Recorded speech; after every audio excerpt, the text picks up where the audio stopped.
how to log out Twitter account. So let's see in this video. Before moving forward, make sure to like this video and subscribe to our channel for more videos like this. So let's begin. First of all, you need to open up your Twitter application on your device. After opening up, you need to log into your account. After you are logged in, you will be able to see the newsfeed of Twitter like you are seeing in the screen now.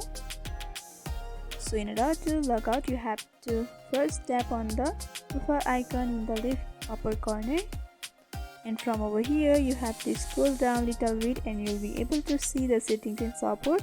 You have to tap on the drop down sign next to it, and you'll be able to see the settings and privacy option. You have to go through it.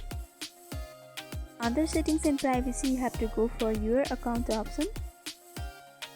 Once again, you have to go for account information, and here in the bottom you will be able to see the logout option. So you have to simply tap on logout and you have to confirm that you want to log out, and by doing that you can see your account will be logged out of your device. So by following this simple step, you can log out of Twitter. So hope this video was helpful. Don't forget to like, comment, share and subscribe to our channel for more videos like this. Thanks for watching.